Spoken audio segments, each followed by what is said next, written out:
Well, your obligatory boogeyman running. You have your most costume contest, and then you have increased name.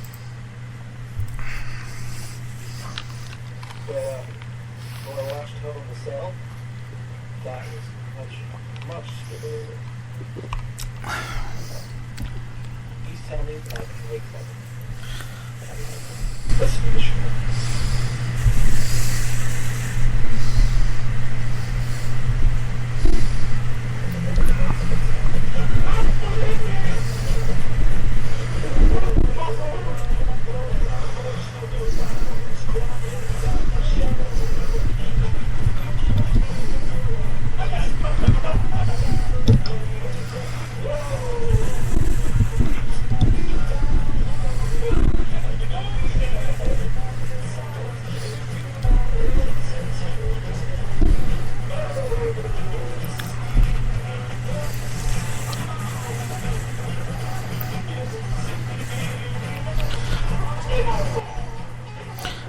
This is the techno version, that's why it's roboting.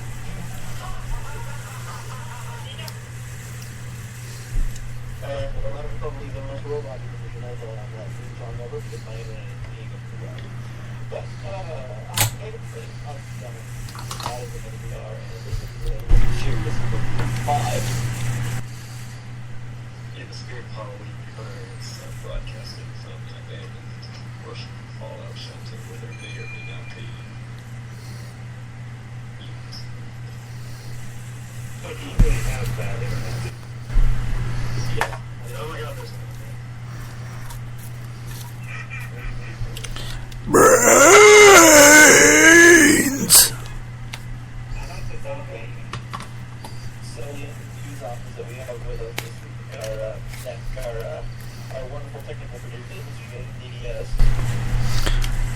Brains.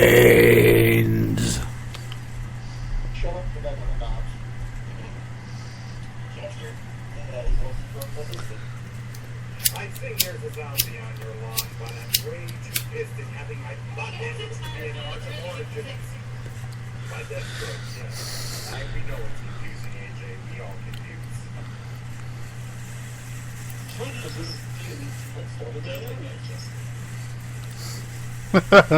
This show. It's never going to get better. Seriously.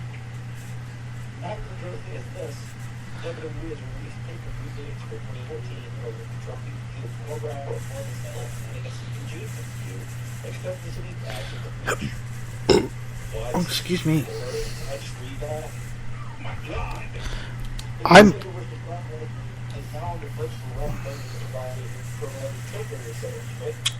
The Observer claims another major UFC star, the name was not Jensen, has contacted WWE in 2015.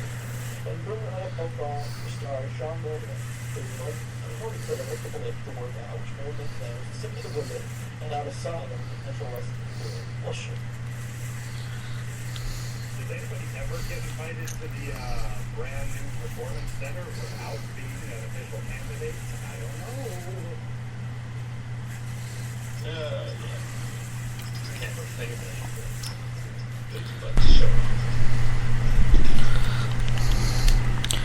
It could just be that Trips wanted to hang out with a football star and do it on the WWE's dime. So inviting them to the Performance Center would be a good way to do that.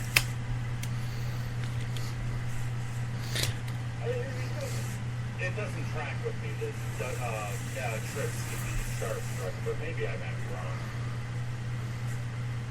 Bash at the beach, though. That's an interesting choice.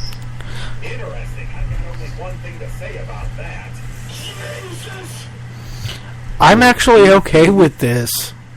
I don't think they're going to do it at the beach, though.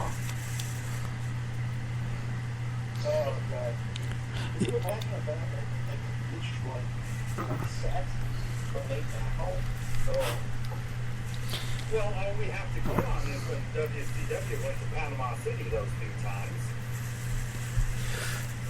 This is a similar aspect, but I mean, I wouldn't want to do that. I'd like that. The way it's living.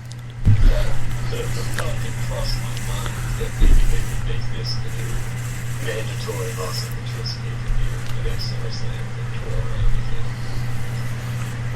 So when you think of Los Angeles, you think of the beach. There you go.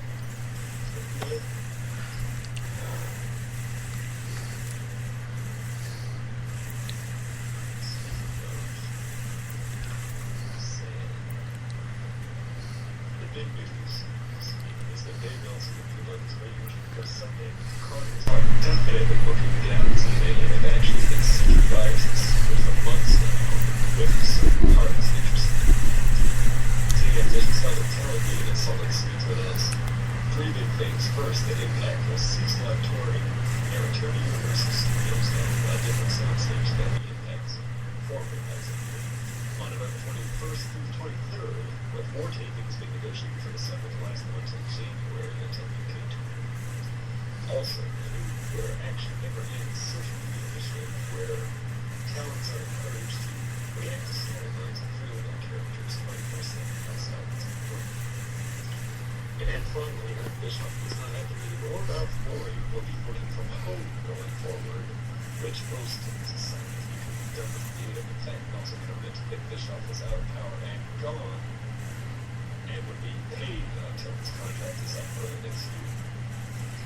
Though many talents are reaching out to independent promoters for more work, and some are worried that their per-appearance deals could be affected by this turn of events. Well, it's pretty good after the game, since a lot of people feel that TV is the right path and not even in danger of shutting down.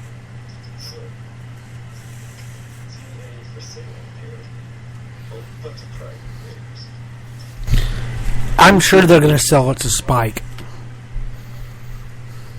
How sure are you they're going to sell it to Spike? Do you think that something else might come in and pick it up? Or look like that? Or buy it What if those outright. people... So what if the people from, for example, and I'm going to give a wild case, and I'm pulling it out of my ass, I've not read this anywhere, but I'm just going to say, what if the Comedy Network over in India blocks TNA? What if, or like a station in UK blocks TNA? Because they're way more over in UK than they are here.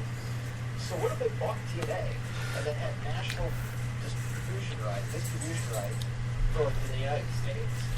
I think, and this is not just me, but I think that TNA, that if at any time TNA could do like a astronomical change and go back to the up and up, I think it's time for TNA out of the States.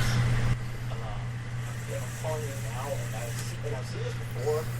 I've heard this concept going around before, like as a joke, haha. But what seriously, what would TNA do to the UK? The main problem with that is travel. Yeah, all that matters. You have the talent, right? Like, at the same time, you'd be featured, instead of featuring people less that are talented and real talent, you'd be featuring UK talent instead. You replace people that live in the US and still live in the US necessarily. And I'm not saying that, not everybody on all circles would be replaced. I'm saying that what if somebody over there bought the rights? Seem to matter that much. I think they would do it without. It wouldn't be TNA effectively. It would be UK promotion sort of taking over the name. And in that respect, I don't think that's good. TNA is popular there because of the name. It's popular because of the talents, etc. As long as Vinnie Mac doesn't get a hold of it, because I think we need a strong, challenger to the WWE. I don't know if they get that, but certainly guys like Bischoff being out of powers. He's really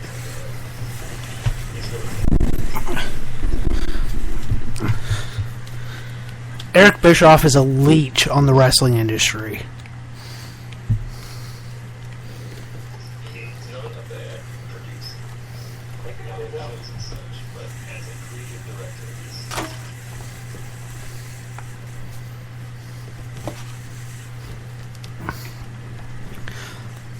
Well, hacking right along.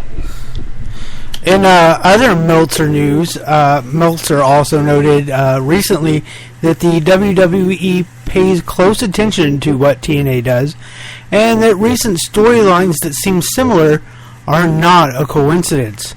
Also, apparently Dolph Ziggler's recent slump is due to his reputation backstage of having a bad attitude, particularly with how he speaks to people and the media about the company. Yoshitatsu recently wanted to move to a Japanese community in Texas, but was told he had to stay in Florida and train every day at the Performance Center to get better. This despite being 36 years old and having gone through New Japan's training. Meanwhile, WWE has been quietly purchasing items for a physical Hall of Fame, including negotiation with Luthez' widow for his personal artifacts.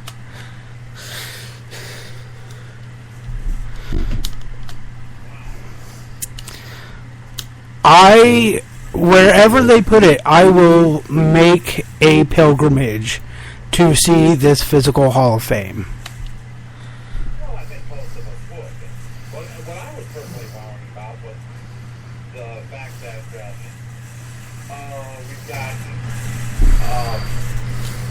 WWE saying in regards as much as Yoshitatsu, it doesn't matter what training you go through around the world or how good it is, WWE recognizes no training but its own training, which is a little bit short-sighted, I think. Kind of screw up the way that they want it. Right, I think that has to do with they want people wrestling the WWE style. They don't want people wrestling the New Japan style or the TNA style or the ROH style or the CCW Evansville Coliseum wrestling style or whatever else. They want people doing the WWE style and being as safe as possible with their performers.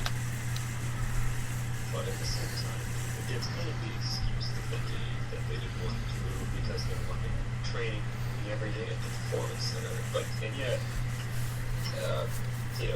he's not some rookie or anything. It's less about wrestling a certain style.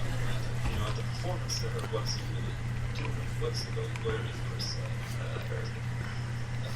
Apparently, the concern is that, here's a guy who went through Japan's training, but to become a better wrestler, he's supposed to be, when he hit toss goods, build him on, and,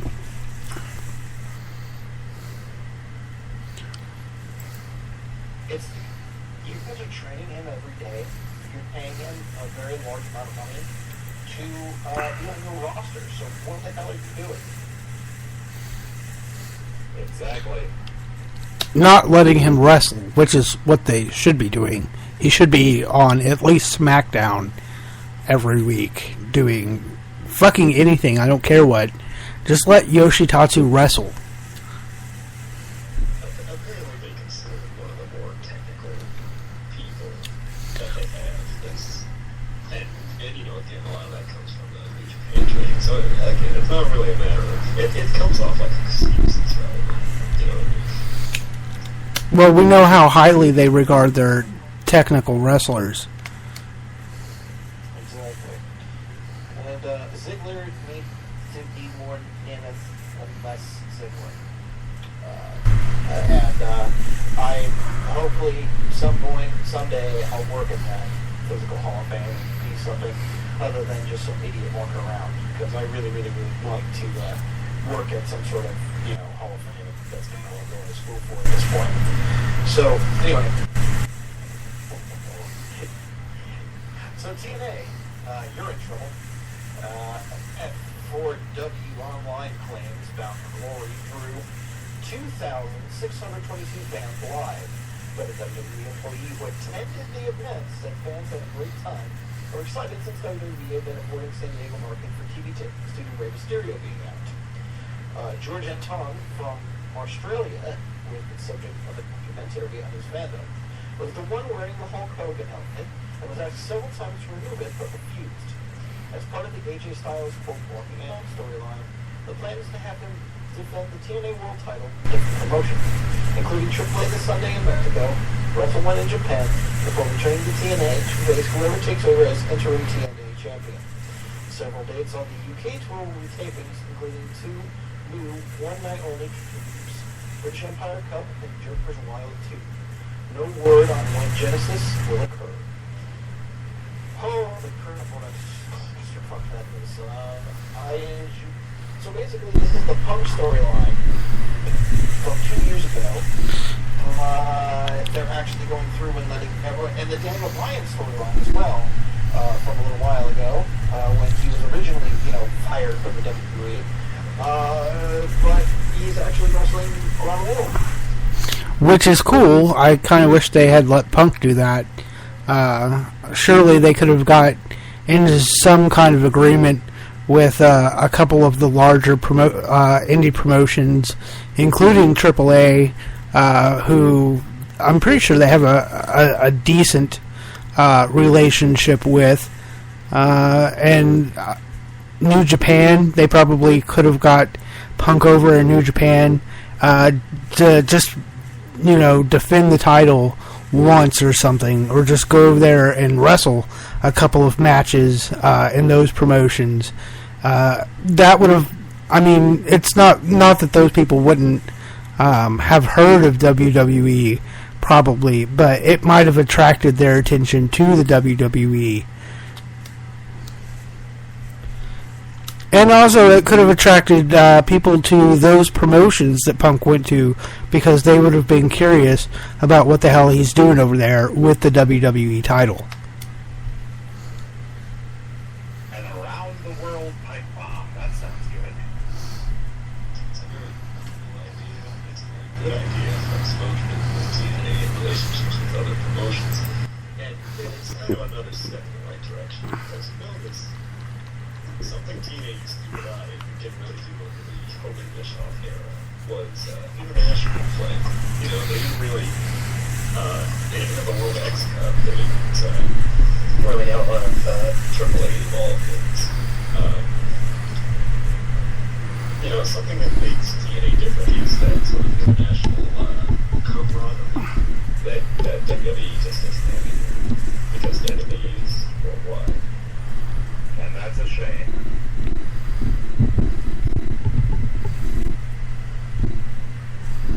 Wrestle One, AAA, the One, both pretty rambling. It's not pretty good. Sorry, let's wrap this up, shall we? WWE will be taking the Chloe's Comedy shows down New York and hopes being aired on television or possibly appearing with Hulu or Netflix.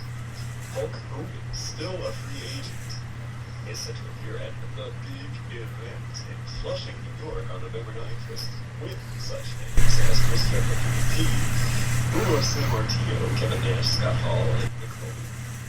The PWI Female Top 50 will be released on newsstands soon, with Shimmer Champion Cheerleader Melissa topping the list this year, followed by Mickey James. So that night, current Divas champion AJ Lee is in the nominee list. And finally, Chris Manuel's son David is reportedly training in the hopes of a wrestling career, recently working out with David Garcia.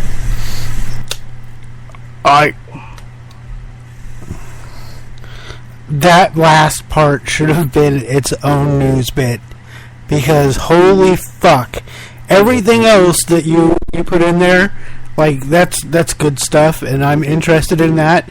But the David Benoit training to be a wrestler just kind of blows all that out of the water. Holy shit. That's a great event. That's not terribly surprising. It's the next generation, essentially. If you think for a second that he should change his name, I wouldn't say you're wrong. I believe that you're 100% wrong. That Benoit name is something just supposed to be tainted and supposed to be not screwed with. I'm telling you, I'm sitting here and saying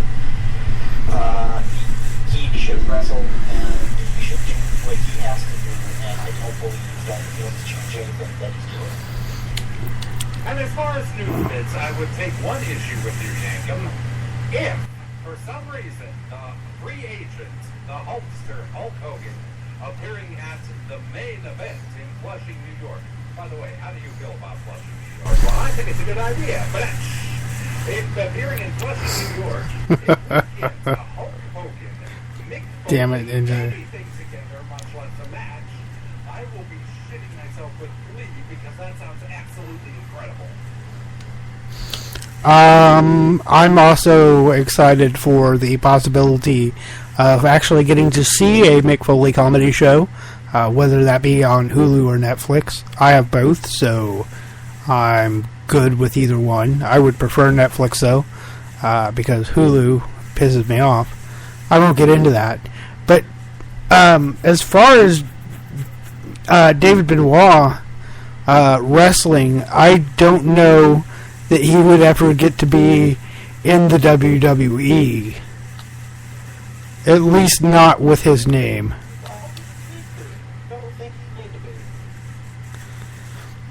I mean, not that I don't think he would be good enough or anything like that, just that they... Oh yeah, you know what you mean there. The WWE is so gun-shy about the name Benoit, they won't even admit that Chris Benoit ever wrestled for them, much less, how would it take having a son there, yeah. Well, if he actually had a career, this is all very early, so it would probably be a few years until he really went up there. Most children of wrestlers don't just want to coast on their father's names anyway, and in his case, he doesn't have a choice. So, it's not like, I don't think there would be a lot of reservations in some situations, but I don't think he would be blackballed or anything. Yeah, I don't see him wrestling as David Benoit in the WWE. I think they'd give him a goofy name and call him friggin' Bobby friggin' Joe Benson Steve. Steve Dave, yeah. Tell him Steve Dave. Man, that guy ran faster than Walt Flanagan's dog. Alright, that's enough with the Kevin Smith references. Let's get into the 15 minute time limit. Limit. Well, this week, okay, taking the time. What we had we was on the run sheet this week because, he wrote it. Okay, so the topic for the 15-minute time limit is Rage Fuck Shit Cunt Rage! Why does Super Cena always gotta fucking win everything, even when he's obviously fucking hurt, one arm? Jesus fucking city goddamn Christ fuck, why?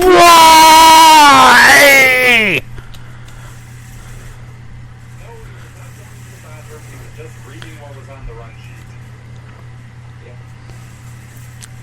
Seriously, though, I can't be the only one that thinks it's bullshit that a one-armed Cena is capable of dispatching Damien Sandow the way he did. Granted, it did take 2 attitude adjustments to do it, and the match was... it was actually pretty spectacular, but still, there's... Why? Just why did Cena have to win that? Because they think Cena's bank, even though a few of us hardcore smarts think he's stank. I mean, it's just the same old thing with Cena.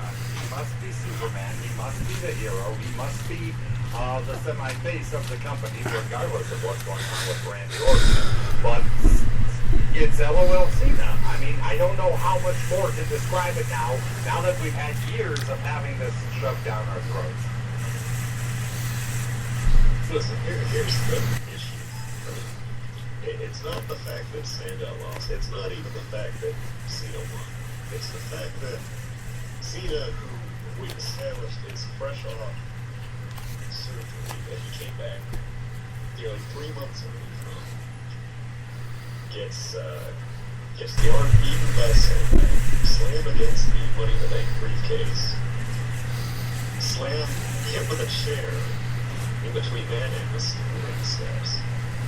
Several submission moves throughout the match. Then they pan over to the doctor at ringside, saying that, the doctor has the authority to stop the match if he thinks Cena cannot continue. If he thinks Cena cannot continue, which would effectively be a TKO for Sandow in the title win. And despite all of those things, Cena won relatively easily with an AA. And not only that, but there was a point in the match where Cena actually rolled out to grab Sandow and throw him back in the ring, so it would be the counter victory. So my problem is they give Cena every single opportunity to lose a match. And not just lose, but lose and it not be his fault. His arm is injured, the doctor couldn't throw in the towel for him, et cetera, et cetera.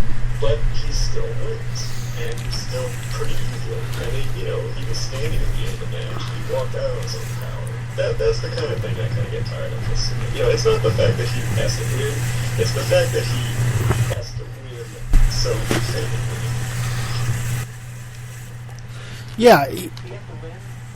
Basically, it is that he has to prove, it's the culmination of the proof that he is, in fact, Super Cena.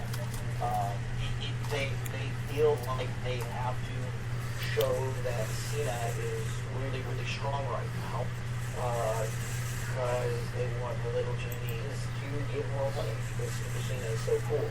He was hurt, and he was injured, and he didn't attack him, and blah, blah, blah, blah, blah, blah, blah. And you knew as soon as Damien came into the ring, and you knew that when he started to cash in and when that bell rung, that there wasn't the verbal that she was doing as well. Corbin was a bit more around on this time. It was like, okay, we're going to Money in the Bank cash in. The most exciting thing that WWE possibly do, save short of a Royal Rumble match, or the winner of the Royal Rumble match, the Hell in a Cell, or the Elimination Chamber match. One of those three things. This is the most exciting thing that you could possibly do in the WWE, and we're going to understand that for ratings, people can say, oh my god, he's going to cash in, but it shouldn't hurt you all at home that, there's something wrong here, because this isn't a normal cash in. Because I believe this is the third time out of all the cash-ins that we've gone to a commercial break when someone has said, I'm going to cash in, and we even cash in. And then we had another commercial break right after that, like 3 minutes. They came back for like 2 minutes, and then another one. And yeah, I definitely saw the writing on the wall when that happened. In fact, I saw the writing on the wall for the rest of the program, and I shut it off after. No joke, I shut it off. I did go back and read the results and watch a segment or two after the fact. But when Cena wins the opening Money in the Bank cash-in, and what's advertised for the rest of the program is Orton Championship celebration and Ryback versus CM Punk for the 5th time. You really start to see the writing on the wall with these shows. Yes, you were pretty much proved yourself vindicated during that, weren't you? Unfortunately, because I did. I was flipping through to find something else, and I landed back on Raw, and I saw Brad Maddox coming out, and it turns out it was Big E versus Ambrose for the title, and lo and behold, the Shield attacked, DQ, the Usos came out, and Maddox made the 6-man tag match. And that was the real vindication, because I think to myself, okay, so how many times have we seen that happen? So there's going to be a couple more rematches on the program. There's going to be, Divas rematch. There's going to be The Americans, or the Matadors versus 3MB or something. And most of that was good. The prophet of the ring ropes, ladies and gentlemen, Omega VR. But yeah, it pretty much went down the way you thought it would. And all I can say is while it had showed a little bit promise with a couple of the matches I thought were okay, it wasn't.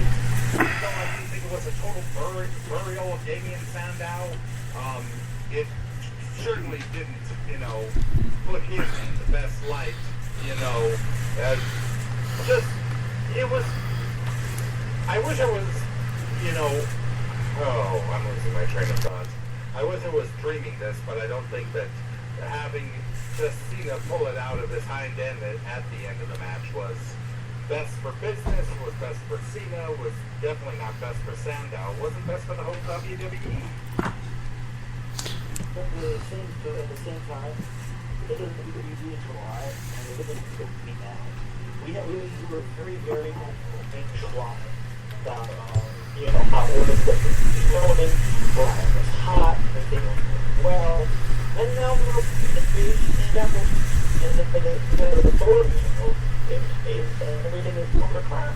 So Damien is the victim of that going crap, essentially. Instead of being in this expansionist new phase where we can have people in our lives, in the championship scene, we have Cena and Orton, the champions. The two guys who win championships, well, but, like it was a rat in a bar. Over the course of the years.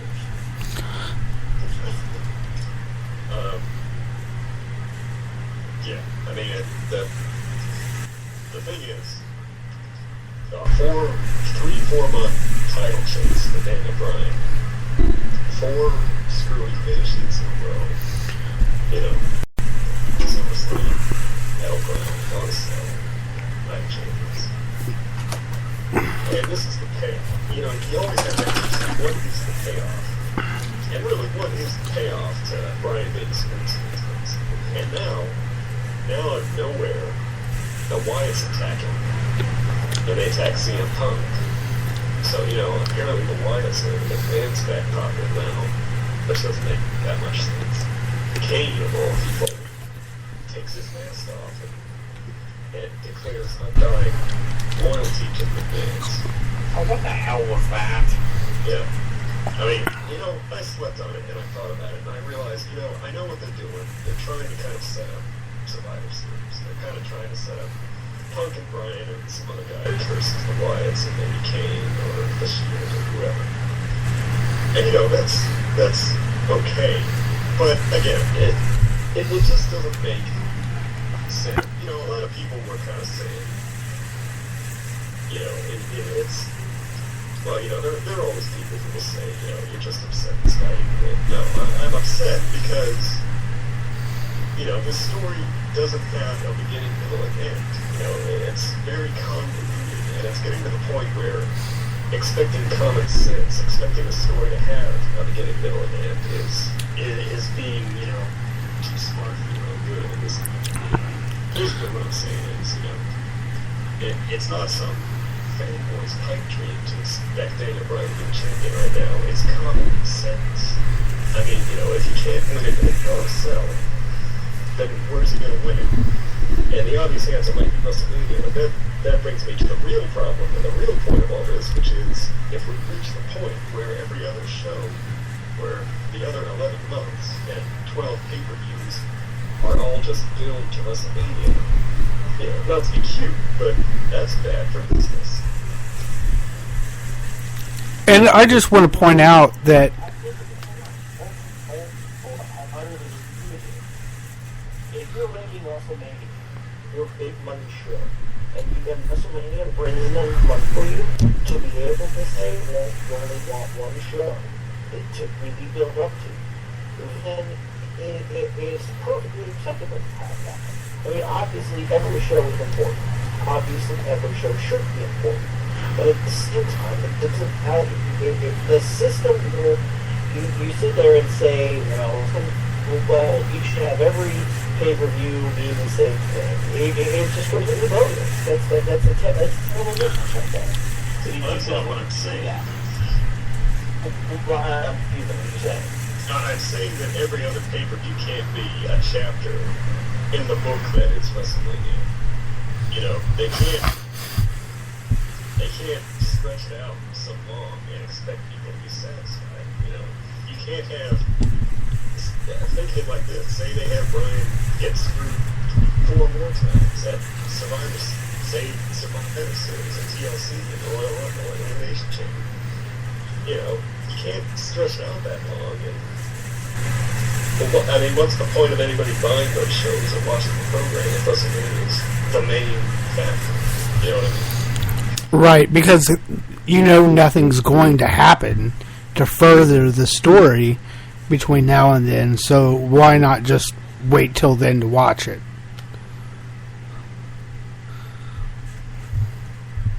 Because that's not the whole point. What's the whole point? It's the building. It's the building.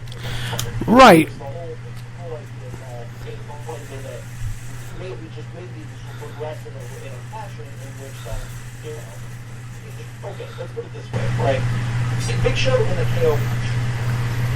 If you gave it, if you told that Big Show, look at a Triple H and KO punched him, it would have been a little bit. But if you're doing it when when really did it, and when they actually had a Big Show punch him, that got a huge reaction. It was ridiculous. I mean, that's the old school look at it. You don't give people what they want for 3 months. You give them a taste. You don't give them everything. You just give them a taste, and then you tease them along. And you put most money on it. It's really ridiculous. But the problem is they're giving too little of a taste for too long of a time. Let me put it this way. Say you give me a 13-course dinner, but the first 12 courses are just soup, a taste of soup. And the 13th course is a large piece of cake. Now, since I've had soup for 12 courses, that piece of cake is probably going to taste pretty sweet. But overall, that was a pretty lousy meal. Omega BR with the winning analogy. I'm just saying, they don't have, I say it all the time, Raw isn't a 20-minute show, it's a 3-hour show. WWE doesn't have one pay-per-view, they have 13 pay-per-views. You can't keep, just trudging along, waiting for that one big moment, and then that's the only payoff, And there's really no reason for it, they have lots of talent, they have lots of people that could be doing things. And it seems like they always just focus on one single solitary thing. And speaking of business, I'm not saying I know what's best for business or anything. I'm just saying, every time we read the ratings nowadays, it seems like, Raw hit another new year-long low. Raw hasn't hit a 3.0 in how many weeks? That's a 15-minute time limit. That's it for this segment, so Yanko, we're going to go out, and folks, thanks for your segment. You want to wind up? Well, we're going to have music when we come back. It'll be Shining Wizzato from shiningwizzato.bandcamp.com, of course. But we are a little low on time, so I don't want to start the song going out. We will start it when we come back in, though. So we will be right back with a Shining Wizzato song, and it will be awesome. See you on the other side of the break, folks.